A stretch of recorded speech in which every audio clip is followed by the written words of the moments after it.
మీ అందరికీ నా వందనాలు. కొరింథీయులకు రాసిన 2వ పత్రిక 10వ అధ్యాయము 18వ వచనం చదువుకుందాం. అతిశయించువాడు ప్రభువునందే అతిశయింపవలెను. ప్రభు మెచ్చుకుని వాడే యోగ్యుడు, కానీ తను తాను మెచ్చుకుని వాడు యోగ్యుడు కాదు. దేవుడు ఎక్కడ అంటున్నంటే, దేవుని యందు మనం అతిశయించే వరంగా ఉండాలి అని చెప్తున్న దేవుడు. మనల్ని బట్టి మనం అతిశయించుకునే వరంగా ఉంటాం. మన గురించి మనం గొప్పలు చెప్పుకునే వరంగా ఉంటాం. కొంచెం ఇతరుల కంటే నీతిగా బ్రతికే వరంగా ఉంటే, ఇతరుల కంటే పరిశుద్ధంగా బ్రతికే వరంగా ఉంటే, బంధువుల కంటే, స్నేహితుల కంటే, ఇరుగు పొరుగు వారి కంటే, ఫ్రెండ్స్ కంటే,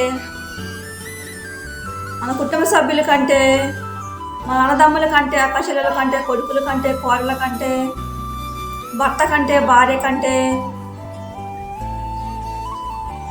పిల్లల కంటే కూడా మనం పరిశుద్ధమైన జీవితం జీవించే వరంగా ఉంటే, మనం ఎవరిని కూడా లెక్క చేయకుండా ఉండే వరంగా ఉంటాం. మన గురించి మనం గొప్పలు చెప్పుకునే వరంగా ఉంటాం. మన గురించి మనం గొప్పలు చెప్పుకొని ఇతరులను తృణీకరించే విధంగా మాట్లాడే వరంగా ఉంటాం.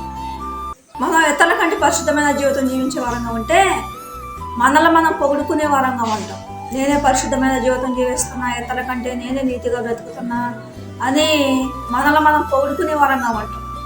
మనుషులు ఎదుట, ఇరుగు పొరుగు వారు ఎదుట, బంధువులు ఎదుట, స్నేహితులు ఎదుట, అన్నదమ్ములు ఎదుట, అక్కచెల్లెలు ఎదుట మనల్ని మనం పొగుడుకొని ఇతరుల ముందు మన గురించి మనం గొప్పలు చెప్పుకునే వరంగా ఉంటాం. దేవుడు అందుకే అంటున్నాడు, తను తాను మెచ్చుకుని వాడు యోగ్యుడు కాదు, కానీ ప్రభువు మెచ్చుకుని వాడే యోగ్యుడు అంటున్న దేవుడు. అంటే మనలో మనం మెచ్చుకునే వరంగా ఉంటే, మనలో మనం పొగుడుకునే వరంగా ఉంటే ఆ మనసు మంచిది కాదు అంటున్న దేవుడు. అంటే దేవుని దృష్టిలో మనలోని లోపాలు ఉన్నాయి అని అర్థము అంటున్న దేవుడు. పొగుడుకునే మనసు కూడా మంచిది కాదు అని అర్థం. పొగుడుకునే మనసు, మనలో మనం హెచ్చించుకొని మన గురించి మనం గొప్పలు చెప్పుకునే మనసు మనలో ఉన్నట్లయితే ఆ మనసు మంచిది కాదు అంటున్న దేవుడు. మన గురించి మనం గొప్పలు చెప్పుకోవటం వల్ల, మనలో మనం పొగుడుకోవటం వల్ల మనం ఇతరులని తృణీకరించే విధంగా మాట్లాడే వరంగా ఉంటాం. ఇతరులని హెచ్చరికలం చేసే వరంగా ఉంటాం. ఇతరులని వంకల పెట్టే వరంగా ఉంటాం. ఇతరులని అనేక విధాలుగా మాటల చేత హింసించే వరంగా, దూషించే వరంగా, బాధ పెట్టే వరంగా, కష్టపెట్టే వరంగా ఉంటాం. మన గురించి మనం గొప్పలు చెప్పుకోవటం వల్ల, మనల్ని మనం పొగుడుకోవటం వల్ల మనలోని అనేక రకమైన చెడు లక్షణాలు ఉంటాయి. దేవుడు అందుకే అంటుండో ఆ మనసు మంచిది కాదంట. అందుకే దేవుడు అంట, దేవుడు మెచ్చుకునేవాడే యోగ్యుడు అంట. కొరింథీయులకు రాసిన 2వ పత్రిక 10వ అధ్యాయము 17వ వచనం చదువుకున్నాం.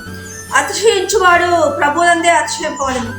ప్రభువు మెచ్చుకుని వాడే యోగ్యుడు, కానీ తను తాను మెచ్చుకుని వాడు యోగ్యుడు కాదు. ఏంటంట, మనల్ని మనం మెచ్చుకోవడం వల్ల, మనల్ని మనం పొగుడుకోవడం వల్ల మనలోని అనేక రకమైన చెడు లక్షణాలు ఉంటాయి. ఇతరులని తృణీకరించే విధంగా మాట్లాడే వరంగా ఉంటాం. ఇతరులను వంకలు పెట్టే వరంగా, ఇతరులను హెచ్చరికలం చేసే వరంగా, ఇతరులను ఏ మాట పడితే ఆ మాట అదే వరంగా, ఇతరుల పరువు తీసే వరంగా ఉంటాం మనుషులు ఎదుట. అందుకే మనల్ని మనం మెచ్చుకునే మనసు మంచిది కాదు అంటున్న దేవుడు. మన గురించి మనం గొప్పలు చెప్పుకునే మనసు మంచిది కాదు అంటున్న దేవుడు. మనల్ని మనం మెచ్చుకునే వరంగా ఉంటే మనుషులు ఎదుట, మన గురించి మనం గొప్పలు చెప్పుకునే వరంగా ఉంటే మనుషులు ఎదుట మనలోని లోపాలు ఉన్నట్లు అని అర్థం. మన బ్రతుకు సరిగా లేదు అని అర్థము అంటున్న దేవుడు.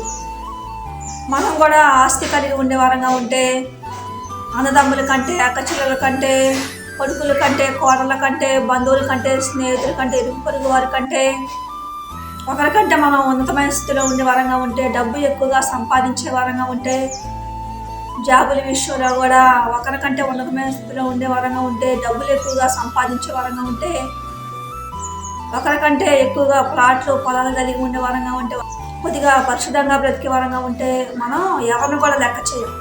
ఇతరుల్ని లెక్క లేకుండా తీసి పడేసే వరంగా ఉంటాం. ఇతరుల్ని హెచ్చరికలు చేసే వరంగా ఉంటాం. ఇతరుల్ని వంకలు పెట్టే వరంగా ఉంటాం. ఇతరుల్ని అనేక విధాలుగా దూషించే వరంగా ఉంటాం. ఇతరులు ఏ మాట పడితే ఆ మాట అదే వరంగా ఉంటాం. మనల గురించి మనం గొప్పలు చెప్పుకునే వరంగా ఉంటాం.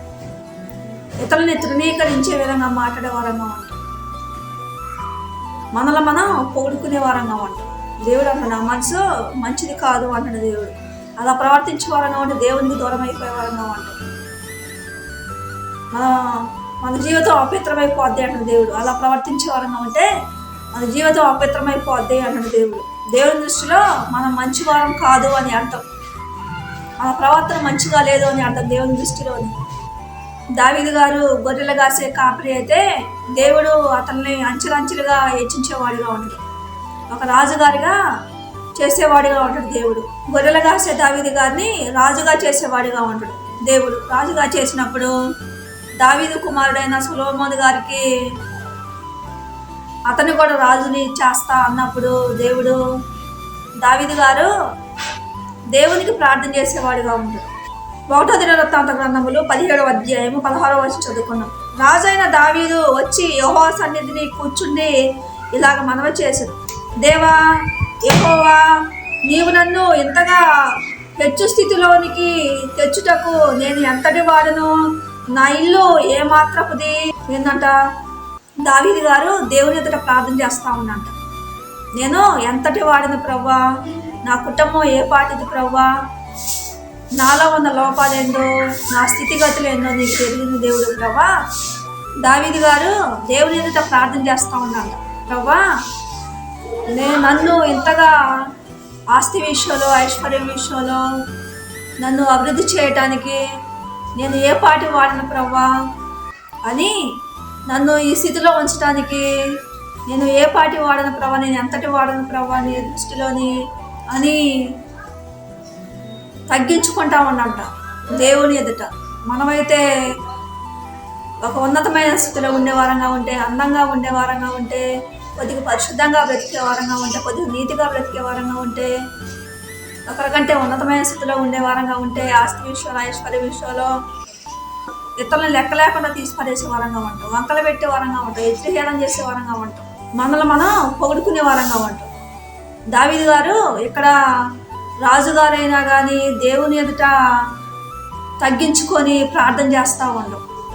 దావీదు కుమారుడైన సొలొమోను గారిని రాజుగా చేస్తా అని దేవుడు అన్నప్పుడు దావీదు గారు ప్రార్థన చేస్తూ ఉన్నాం. నేను ఎంతటి వాడిని ప్రవ్వా, నా కుటుంబం ఏ పాడిది ప్రవ్వా అని మాట్లాడుతూ ఉన్నాడు.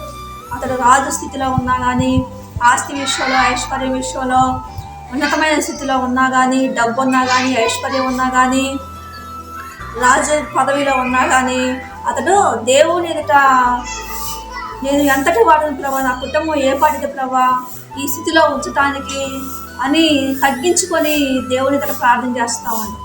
మనమైతే కొంచెం ఆస్తి ఉన్నా కానీ, ఐశ్వర్యం ఉన్నా కానీ, డబ్బు ఉన్నా కానీ, అందంగా ఉన్నా కానీ, కొంచెం నీతిగా బ్రతికితే ఇరుకు పొరుగు వారిని లెక్క చేయం. అన్నదమ్ముల్ని, అక్కచెల్లెలను, బంధువులను, స్నేహితుల్ని లెక్క చేయం. ఎవరిని లెక్క చేయకుండా మనలో మనం పొగుడుకునే వారంగా ఉంటాం. మన గురించి మనం గొప్పలు చెప్పుకునే వారంగా ఉంటాం. ఇతరుల్ని తృణీకరించే విధంగా మాట్లాడే వారంగా ఉంటాం. ఇతరులని అనేక విధాలుగా హింసించే వారంగా ఉంటాం. కుటుంబ సభ్యులని, బంధువుల్ని, స్నేహితులని, పొరుగు వారిని హింసించే వారంగా ఉంటాం. దావీదు మహారాజు మాత్రం ఆస్తి విషయంలో, ఐశ్వర్య విషయంలో ఉన్నతమైన స్థితిలో ఉన్నా కానీ, అతను రాజు అయినా కానీ తను తాను దేవుని దగ్గర తగ్గించుకొని ప్రార్థన చేసేవాడిగా ఉన్నాడు. దినవృత్తాంత గ్రంథములు 1వ దినవృత్తాంత గ్రంథములు 17వ అధ్యాయము 16వ వచనం చదువుకున్నాం. రాజైన దావీదు వచ్చి యెహోవా సన్నిధిని కూర్చుండి ఇలాగ మనవి చేసింది. దేవా యెహోవా, నీవు నన్ను ఎంత హెచ్చు స్థితిలోనికి తెచ్చుటకు నేను ఎంతటి వాడును? నా ఇల్లు ఏ మాత్రపుది అంటాడు. ఏంటంట, దావీదు మహారాజు గారు అంటున్నాంట, నా పిల్లలు నీ దృష్టిలో ఏ మాత్రపు వారు ప్రభువా, నేను ఏ మాత్రపు వాడిని ఈ స్థితిలో ఉంచుటకు అని దావీదు రాజు గారు దేవుని ఎదుట తగ్గించుకొని ప్రార్థన చేసేవారుగా ఉన్నారంట. మనమైతే ఆస్తి ఐశ్వర్యం ఎక్కువైతే, ఉన్నతమైన స్థితిలో ఉండే వారంగా ఉంటే, కొద్దిగా నీతిగా పరిశుద్ధంగా బ్రతికే వారంగా ఉంటే, ఒకరికంటే మనం దేవుని మర్చిపోయే వారంగా ఉంటాం. అహంకారంగా పొగరగా ప్రవర్తించే వారంగా ఉంటాం. దేవుడు అంటే నా మనసు మంచిది కాదు అంటున్న దేవుడు. సమూయేలు గ్రంథము 2వ సమూయేలు గ్రంథము 7వ అధ్యాయము 18వ వచనం చదువుకుందాం. దావీదు రాజు లోపలికి ప్రవేశించి యెహోవా సన్నిధిని కూర్చుండి ఇలాగ మనవి చేసేది. ప్రభువా, యెహోవా ఎంతగా నీవు నన్ను హెచ్చించుటకు నేను ఎంతటి వాడను, నా కుటుంబం ఏ పాటిది అంటున్నాను. ఏంటంట, ఆస్తి విషయంలో నన్ను ఎంతగా హెచ్చించును ప్రభువా, నాకు ఎంత ఆస్తి ఇచ్చిన, రాజుగారిగా చేసిన, నేను ఎంతటి వాడను, ఏ పాటి వాడను ప్రభువా అని తను తాను తగ్గించుకుంటావాడు. తను తాను తగ్గించుకుని దేవుని ఎదుట ప్రార్థన చేసేవాడుగా ఉండవు. అందుకే దేవుని యందు మనం అతిశయించే వారంగా ఉండాలంట. ఇక్కడ దావీదు మహారాజు గారు డబ్బుని బట్టి, తనకున్న పదవిని బట్టి, ఆస్తిని బట్టి, ఐశ్వర్యాన్ని బట్టి తను తాను హెచ్చించుకోకుండా, పొగుడుకోకుండా, తన గురించి తాను గొప్పలు చెప్పుకోకుండా దేవుని ఎదుట తగ్గించుకొని ప్రార్థన చేసేవాడుగా ఉన్నాడు. దేవుడి కొద్ది మాటలు తెలిసిన కాక